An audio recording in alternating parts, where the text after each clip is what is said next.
混蛋！混蛋！队长，走吧，混蛋！放开我！放开我！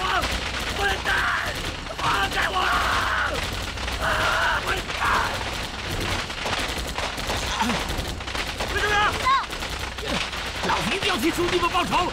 把炮弹给我架好了，我就不信过不进去。已经损失了30多名同志，不能再这样打下去了。把炮弹给我装好了，老子不信炸不死他们！我买的这帮狗日的！你没看出来吗？这楼是钢筋混凝土的，山炮威力太小，炸不让它跑。什么意思？当逃兵啊？谁说当逃兵了？我已就近请求增援，救营2连就在旁边，马上就到。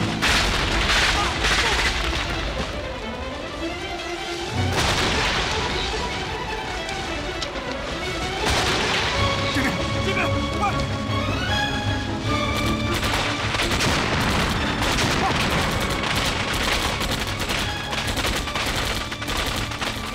叶营长，方连长，刚才接到明码呼叫，说你们这里需要增援。这小楼里有股敌人，都是硬爪子，枪法一个比一个准，我们都损失好几10名同志了。楼里有多少敌人？就是摸不准呀。敌人好像不多，也就20、30人，可个个都是滑得溜油的老兵，奶奶的，我们是一个也打不着。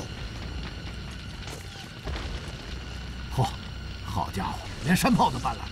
我给了那小楼几炮，本想把它炸塌了，可却没起多大作用。这楼啊是钢筋混凝土的，对方好像没啥损失，也不知道这帮王八犊子到底藏在什么地方。方连长，你把你的队伍后撤100米，把山炮给我留下。是，6连所有战士给我撤。是。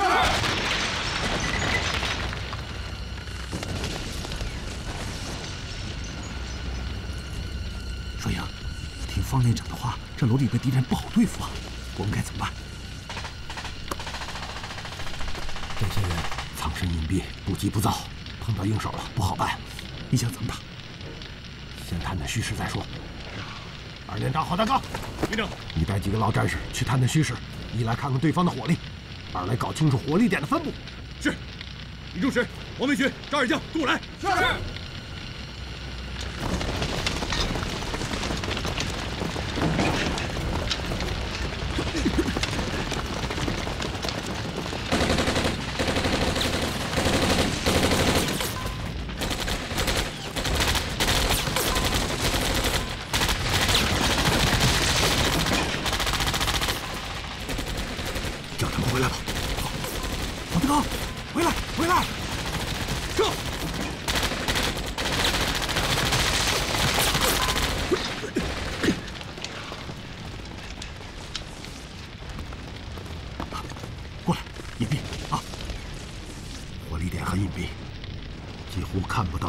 射击手，可以肯定，藏在楼内的是高级步兵啊！作战意识极强，藏身术精湛，枪法神准，啊，不能硬攻。你是说高级步兵？这种隐蔽的作战方式，很像新六军的战法。新六军，新六军是廖耀湘9兵团的部下，已经在辽西被消灭了呀。我对新六军的作战方式太熟悉了，里面的这些敌人采用的就是新六军最擅长的隐蔽战。可新六军的番号已经被打没了，这怎么可能呢？世上一切的事情都是有可能的，连自己亲眼看到的都未必是真，就更不要说耳闻了。那你的意思？现在问题的关键是，先避开正面之敌，迂回进入小楼，才有可能消灭他。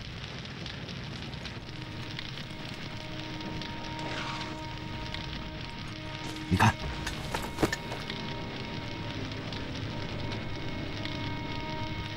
看到小楼侧后方那座小工厂了吗？看到了。它的位置在小楼侧后，而且比小楼要高，是比较理想的进攻地点。你想怎么打？咱们俩率孙二勇、李仲实、王文学、朱五六迂回到小楼后面去。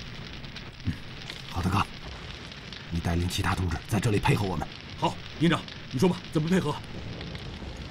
我和教导员过去以后，给你发射信号弹，看到以后3分钟，你向小楼打1炮，懂了吗？懂了。之后，要每隔3分钟向小楼里边放1炮。好。哎，这什么意思啊？一会儿你就明白了。孙二勇有，钟师有，王文学、朱五六有，跟我来。是。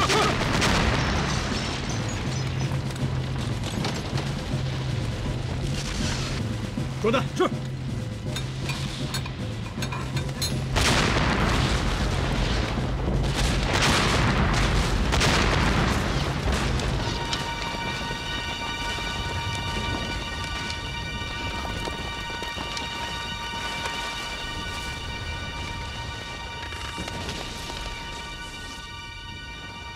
怎么样？好厉害啊，一点破绽都没有。继续吗？启动。是。启动。是。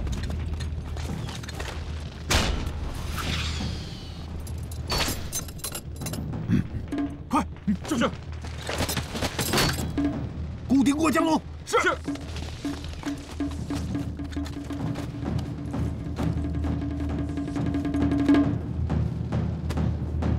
凌空飞渡。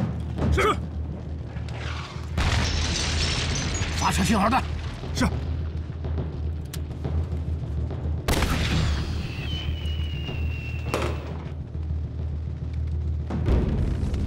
3分钟。是。营长，准备完毕。炮声一响，立刻飞渡。是。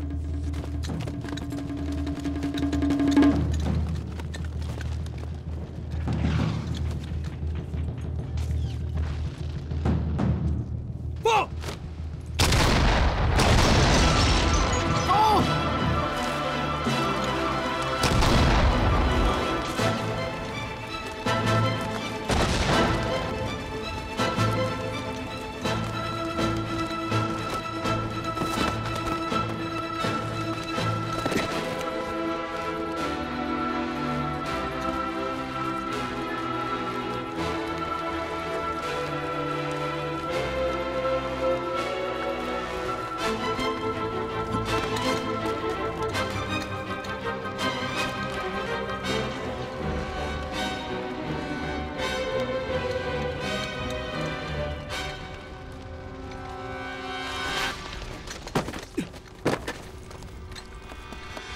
走。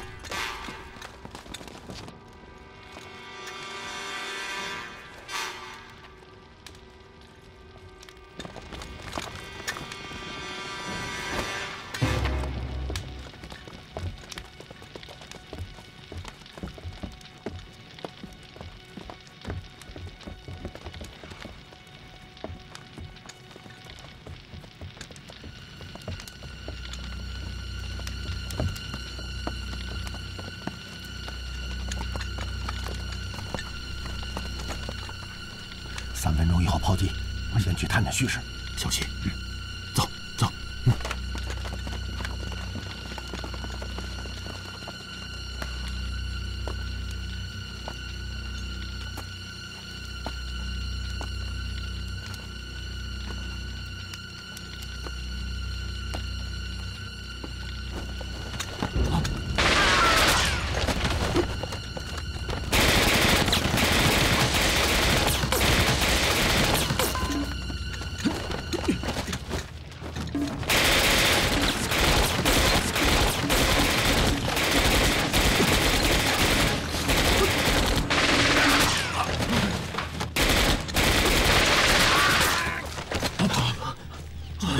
怎么回事？看不清楚，躲在墙后面。大家隐蔽好，再等等。好。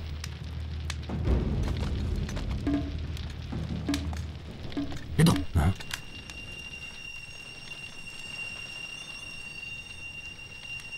我真有点想不通，你是从哪儿出来的？这正是我想对你说的话。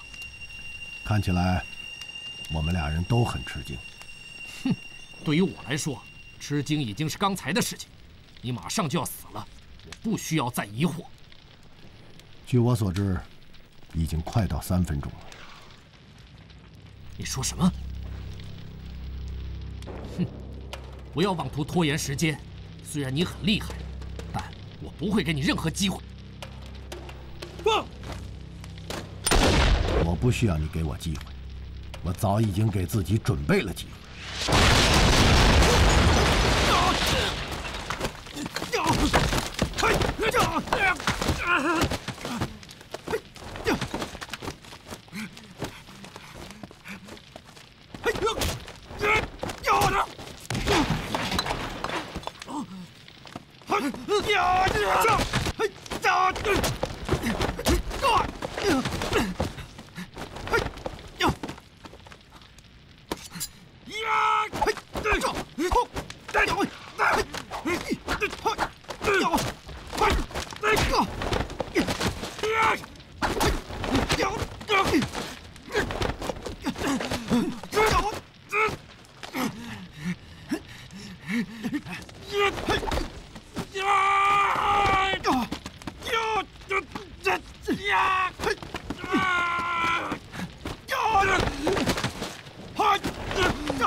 刚才看见你在矮墙后面进进出出的，干什么呢？你以为我玩呢？哦。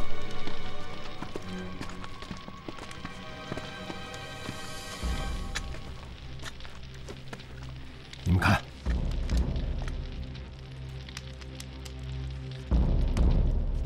这里还有埋伏啊！这一点可以肯定。炮击的时候，这3个人绝不在现场。哦，什么意思？咱们进入小楼的时候，我仔细搜查过，这里并没有任何人。啊？他们是后来的。后来的？可是我们一直盯着走廊的方向，没有人进来呀。他们是从另一条路来的。另一条路？仔细搜索，不要放过任何蛛丝马迹。是，走。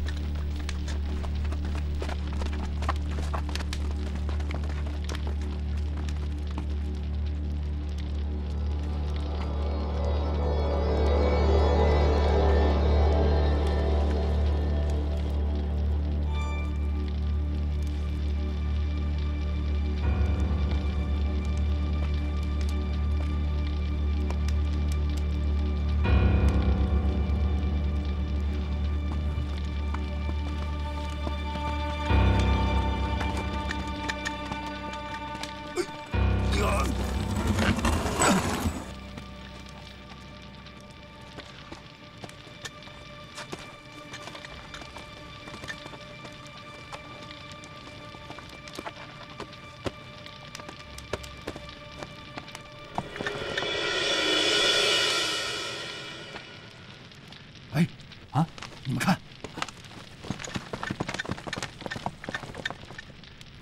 啊，这小楼还有地下室，敌人是从下面爬上来的。这就是为什么6连连续炮击，敌人却没有损失的原因。哦，对呀，6连炮击的时候，敌人顺着绳索下去躲避，等炮击停止以后，再顺着绳索爬上来，重新布置火力点。嘿，这帮王八蛋真够狡猾的。这里绝不止一个这样的洞，你们再去找找。是。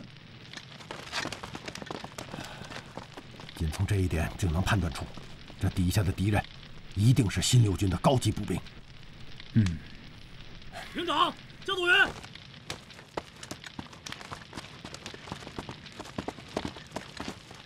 营长，你看，这还有一个。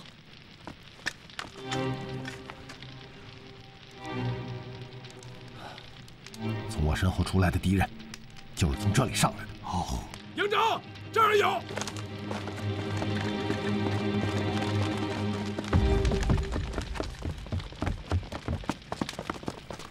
你看，现在已经可以确定我们刚才的分析，敌人就是炮击后从下边攀绳索爬上2层进行布防的。不错，刚才你遇到的3个敌人，就是炮击刚刚结束后上来布防的。一点不错。还有1分20秒，又要炮击了。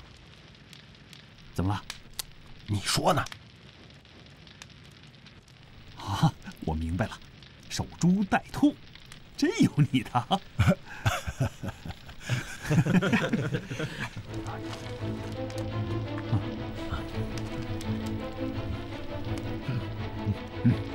等等，是。放。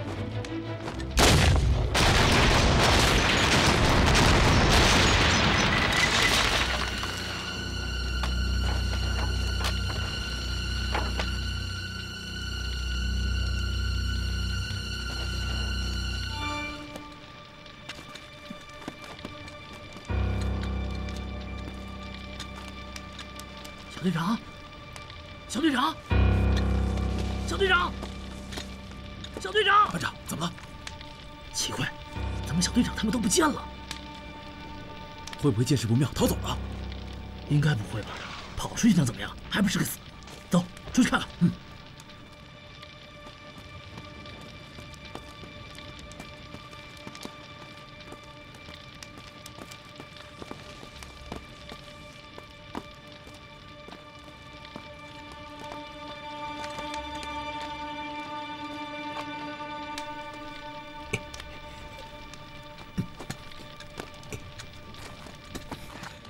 班长，出什么事了？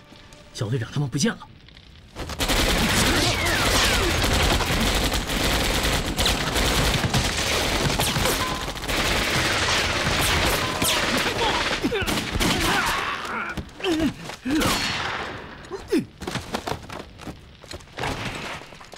水英，刚刚这个当兵的从这里摔下去，下面人一定知道2层来了敌人啊！现在怎么办？他们不上来，咱们就勾他们上来。嗯，哼，这个词儿用的有意思，怎么勾法？就用这根绳子。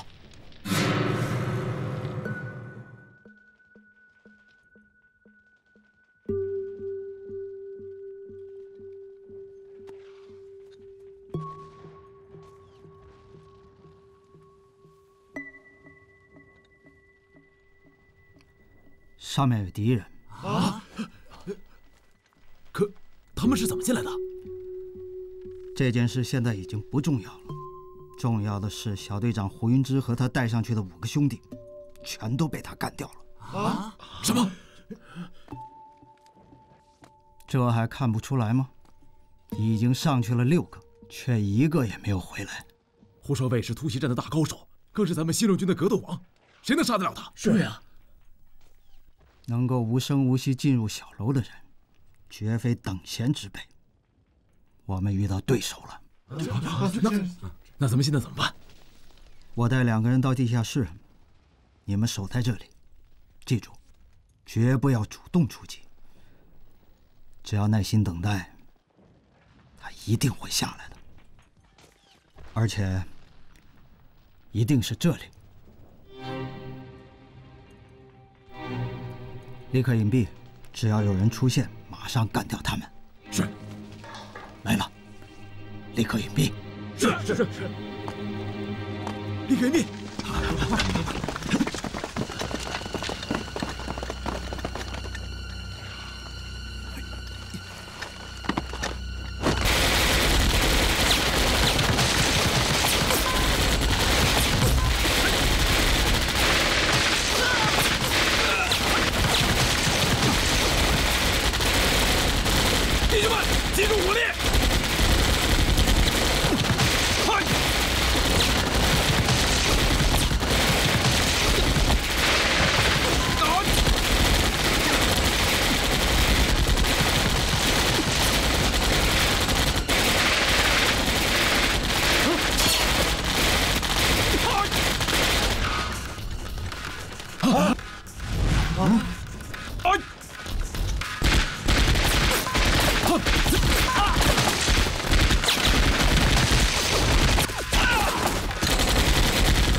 刚才钟队长说让咱们守在这里，千万不要出击。他奶奶的，我就不信这么多人杀不了1个人。这个人实在太可怕了，身在空中就杀了我们7个兄弟。你是让别人致歉，灭自己威风？不，我只是说实话。谁他妈贪生怕死？别怪老子手中枪不认人！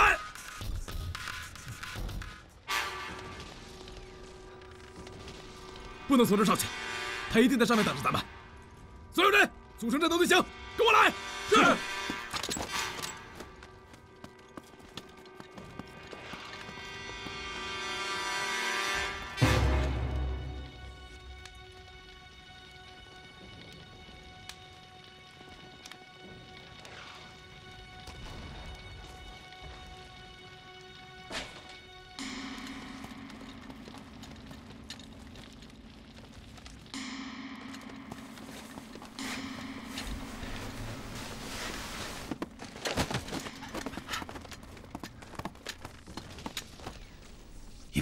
是。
静得吓人呢。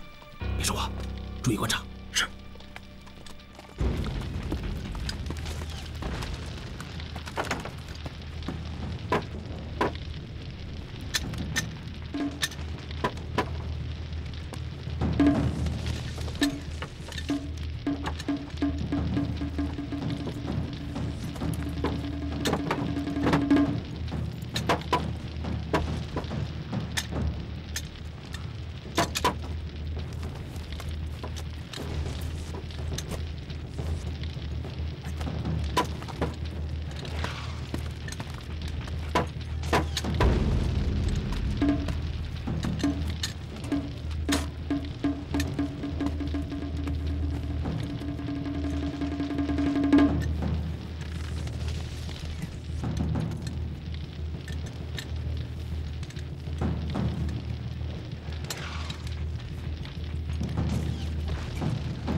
这里地形复杂，他肯定是躲在废墟中的矮墙之后。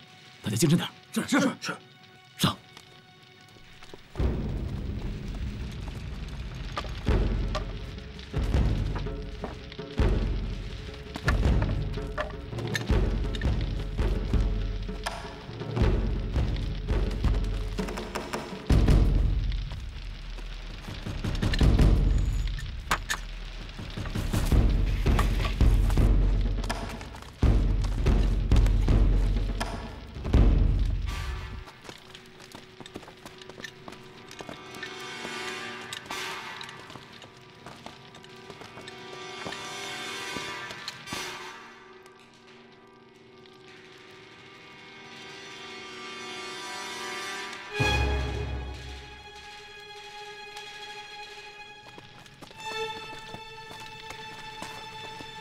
小心！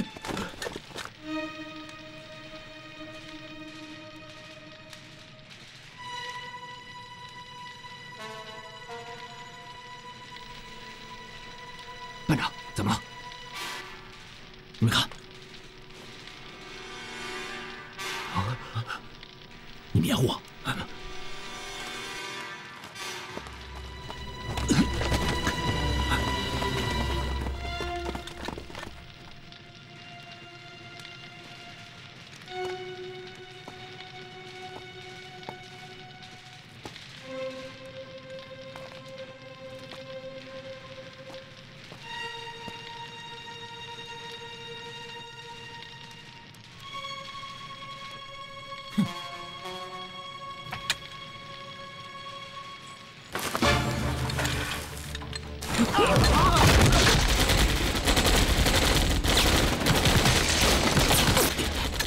停止射击！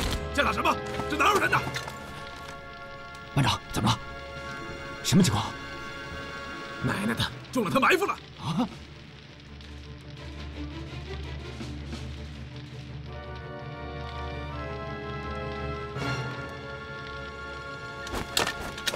他一定躲在这些矮墙后面。兄弟们，集中投弹，炸死他！是。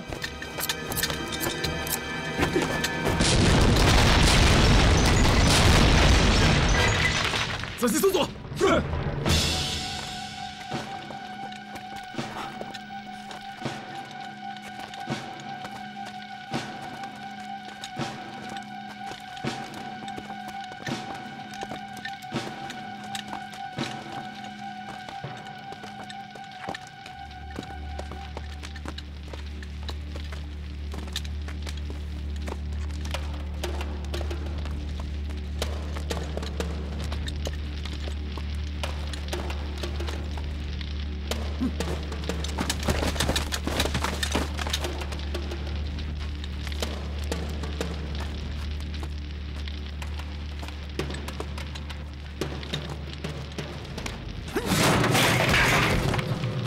小心！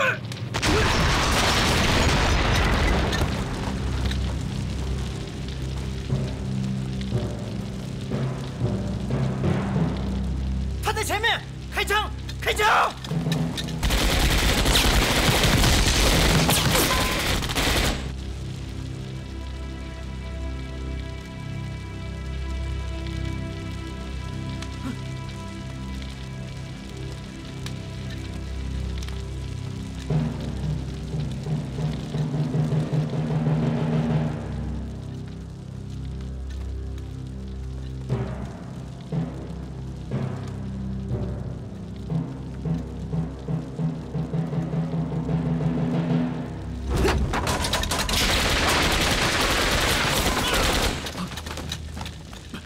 他在矮墙后投弹。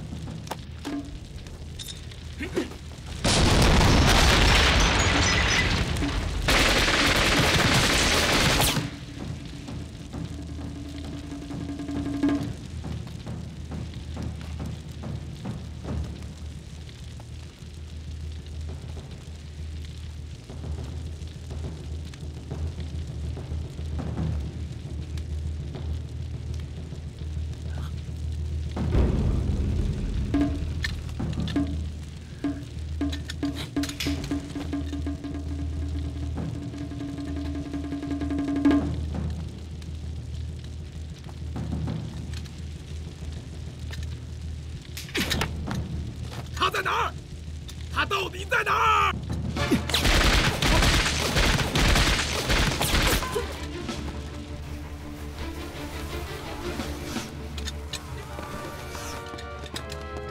真悬呐！楼上的这位简直是个活阎王，实在太可怕了。他奶奶的，打死我5、6个弟兄，连他脸都没看见。是啊，幸亏咱们跑得快。哎，班长，你说他不会追下来吧？不好，快进地下室。是。你们哪儿也去不了了。啊，他在上面。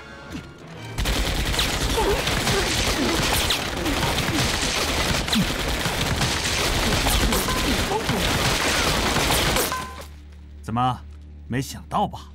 哼！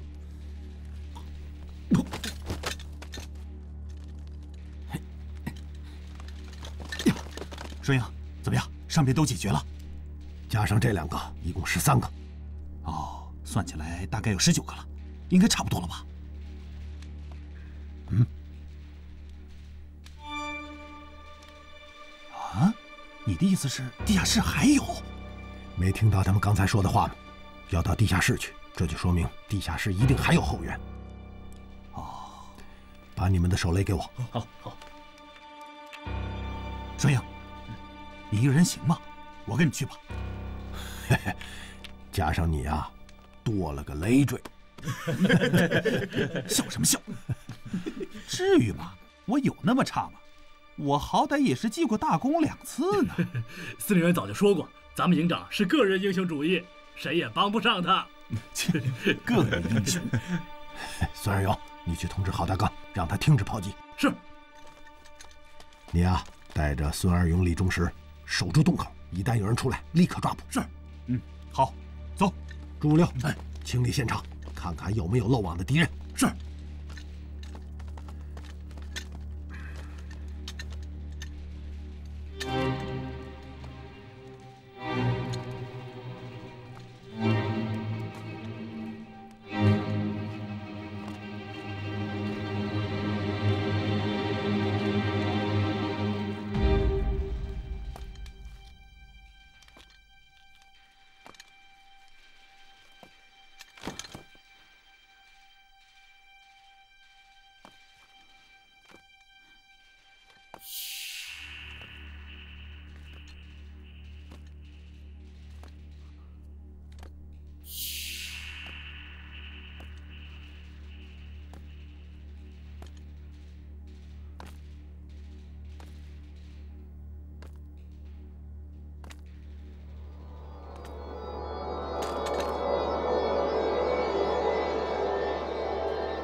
你好。真是没有想到会是这样的结果。你认为我应该隐蔽起来，对你进行突袭，对吗？换了我，会这样做的。对你来说，这种战法是最擅长的。也许吧。这种办法对你来说有用吗？至少我会试一试。你怎么知道只剩下我一个？对于危险，我有一种天生的直觉。我看，还不如面对面，一决生死来得痛快。这样也好，至少在死之前，能够看清敌人的脸。你听说过狮龙兽部队吗？抗战时期，由英国准将哈盖特组建的一支非正规战部队，由英国人、法国人以及众多特种人才组成，曾经深入缅北，破坏日军的铁路及交通线，突袭日军主力，创造了很多神话，是一支威名赫赫的国际特种部队。我叫云建明，是狮龙兽部队中唯一一个中国人。外面那些人训练有素，战术素养极高，应该是你的手下吧？是的，狮龙兽部队退回印度以后，我到了兰姆加基地，成为了一名训练官，也是200多名训练官中唯一的一个中国人。新38师和新22师应该是在那里接受了美国人的训练，也是国民党5大主力新1军和新6军的摇篮。是的，所以你们是新6军。准确的判断。刚才你杀死的那些战士，他们既是我的学生，也是我的士兵，在兰姆加基地接受了英美教官最严格的战术格斗、攀岩、求渡乃至爆炸军械等训练。想不到，我从来没见过你这样的人，一个人杀死了21名顶尖的战士。我并不是一个人。我知道，他们不过是配合你的行动。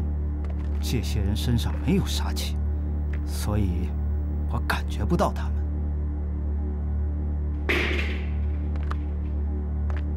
也许吧。能告诉我你的名字吗？燕双鹰。我敢肯定，你曾经是我们中的一员。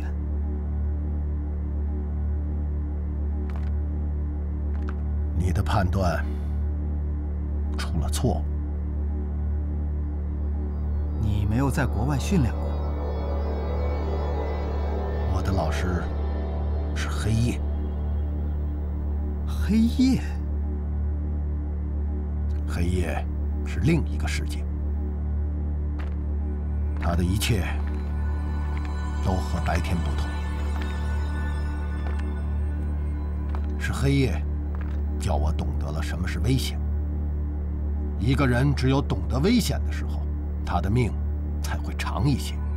所以，你从来没有在国军的正规建制里当过兵？让你失望了。真是令人难以置信。你们也令人难以置信。据我所知，新6军已经在辽西走廊被消灭了。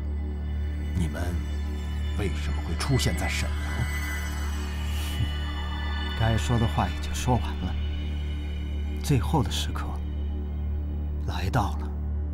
只要选对了路，人的生命不一定永远是你死我活。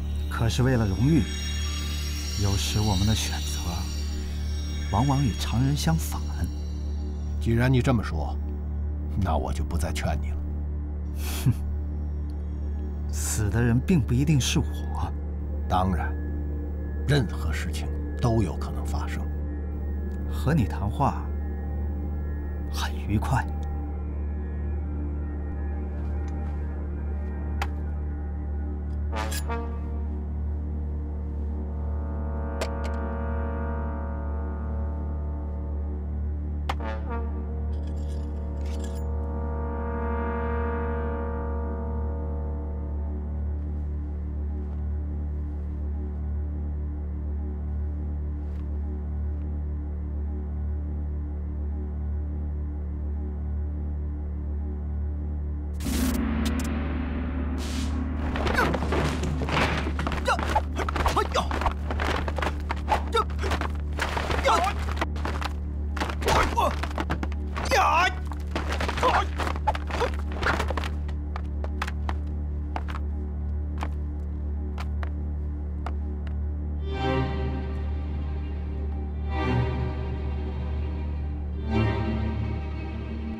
这就是黑夜教给我的。看起来，它比外国人教给你的东西有用。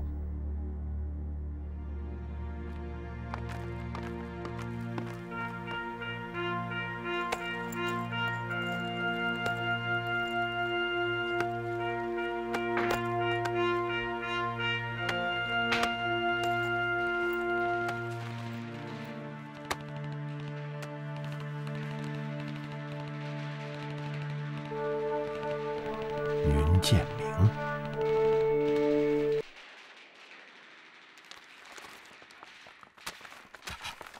顺英，顺英，你不要紧吧？你看呢？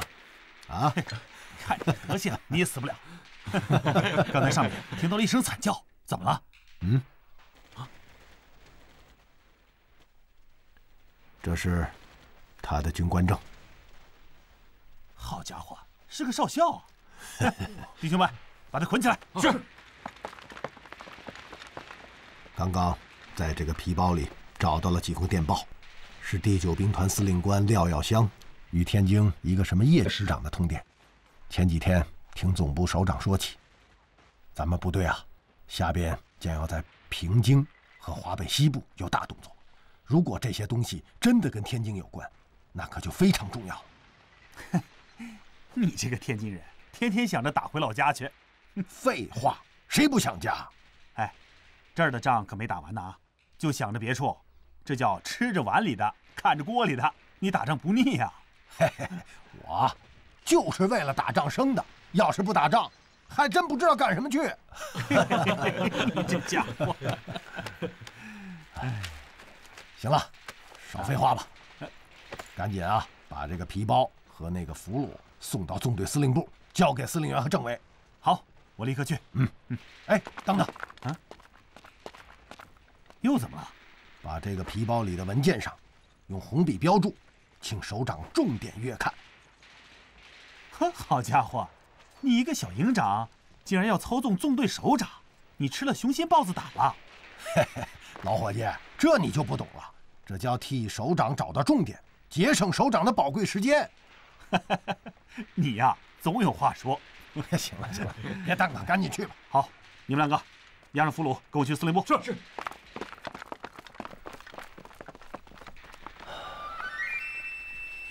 天津守军师长叶洪开，师长女儿叶琳娜。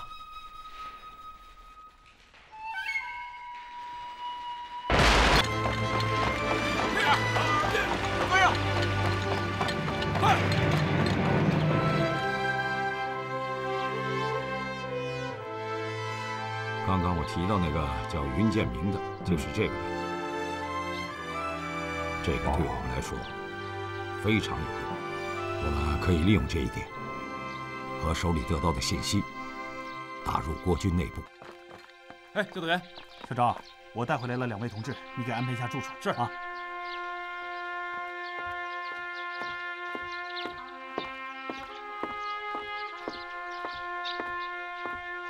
双英。哎呦，怎么样？双英啊，俘虏和公文包送到司令部，司令员和政委都很重视啊，马上命令军工部负责人审讯云建明。司令员还夸你呢，说你有战略思维，眼下打仗还能想到将来啊。哎，审讯俘虏有什么收获吗？我走的时候还在审呢。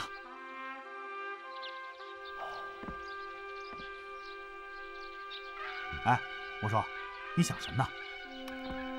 按照咱们部队的序列，如果真的要平津开战，咱们一纵肯定是第一个进关。啊，这场大仗打下来，武器弹药、给养兵员的补给，再加上部队休整总结、评比庆功，还不得3、4个月呀？我看就是要打呀，也得半年以后了。我有一种预感。什么预感？如果不出我所料，咱们最多1个月肯定会离开这里。离开这儿？去哪儿啊？哎，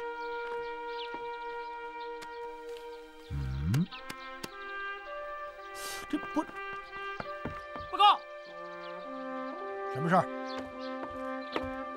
连营长、高教导员、司令员和政委，请你们立刻到纵队司令部去。好，我们马上就去。是。来了。什么来了？哎呀，一会儿你就知道。走，我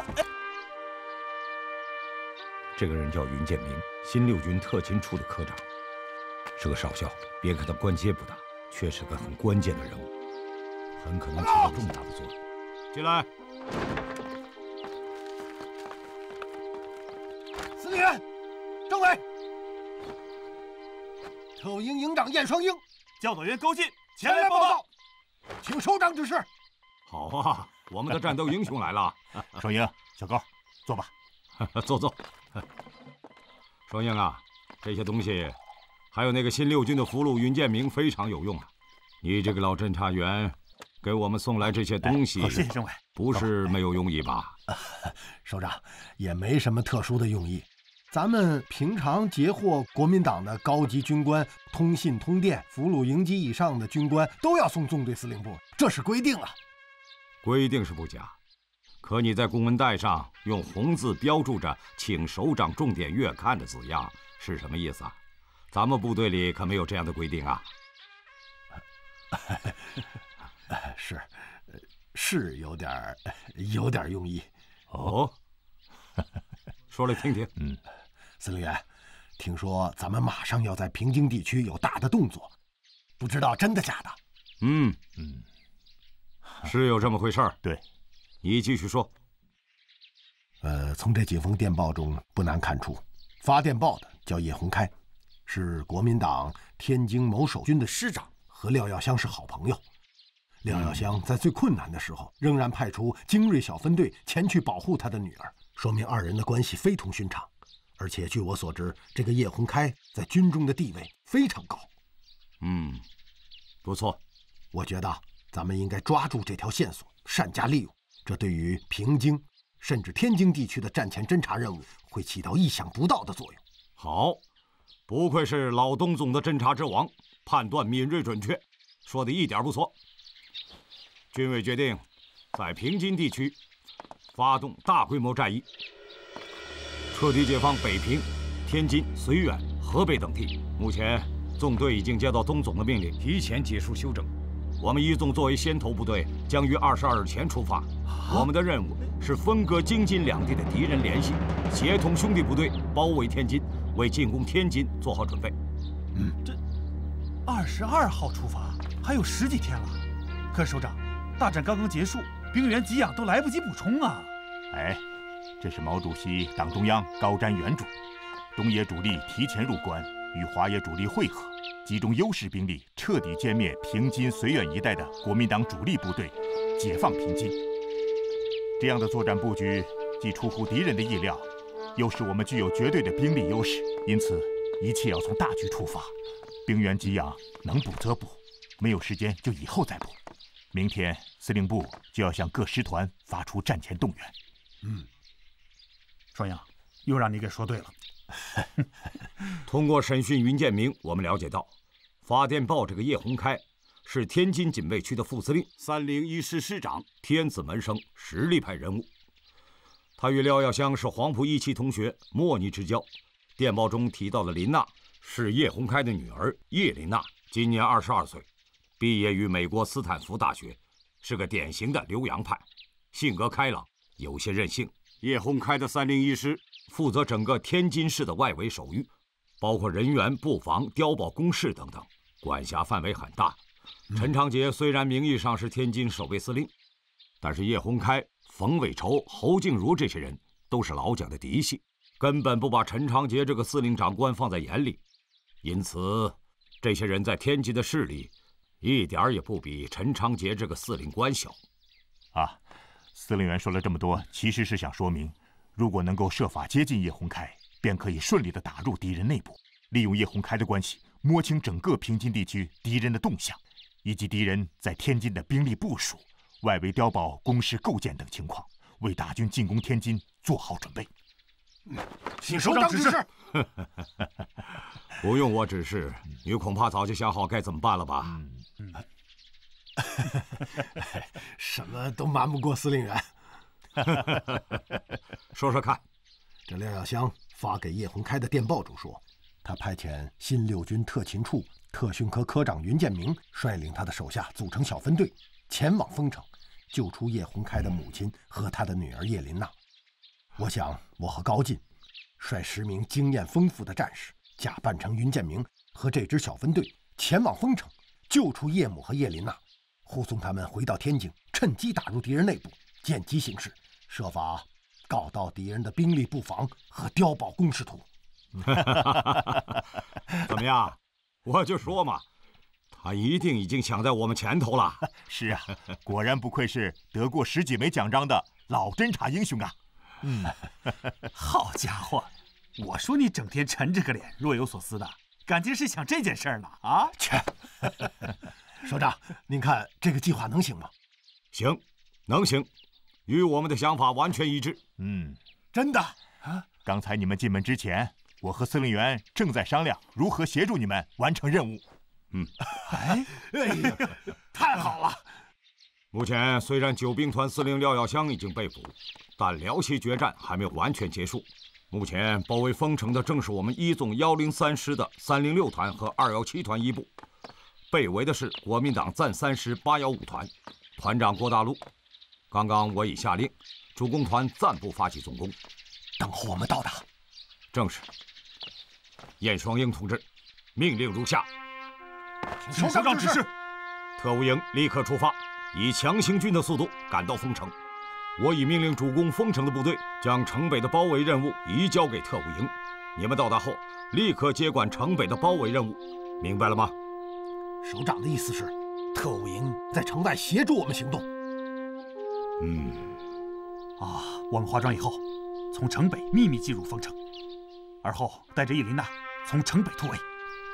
不光如此，我们还得演出好戏，让这个郝大刚率领全营，在丰城城北配合我们演一出。太好了，打得越热闹，敌人越容易相信。救出叶琳娜一行后，你们立刻赶往营口上船，赶往天津。这中间我们通过电台进行秘密联络，怎么样？有信心吗？请首长放心，保证完成任务。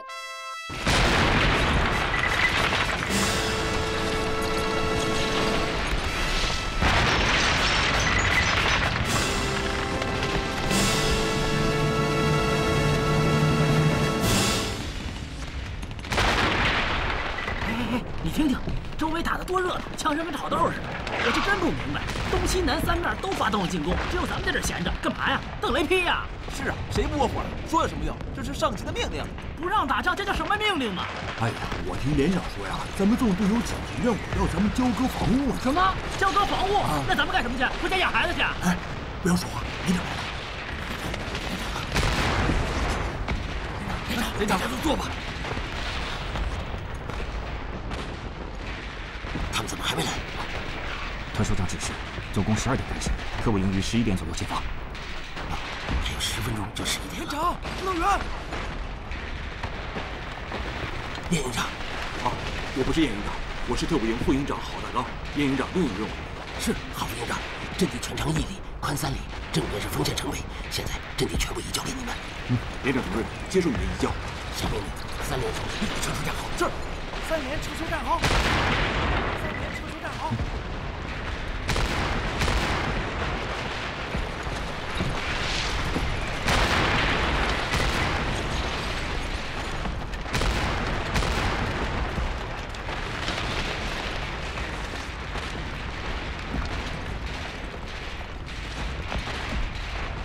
副营长和教导员发信号。是。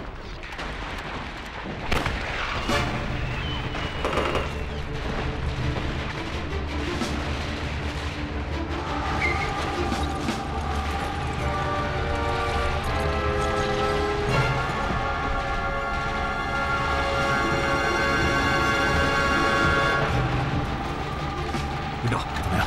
准备好了？特务营所有战士就站在位置。11点10分，开始吧。打！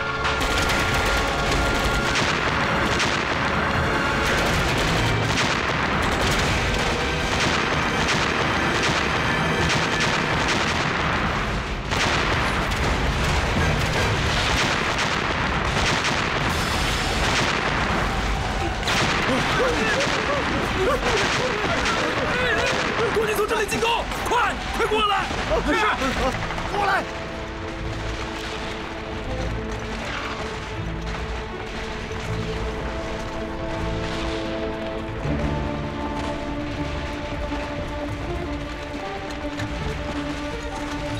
动手！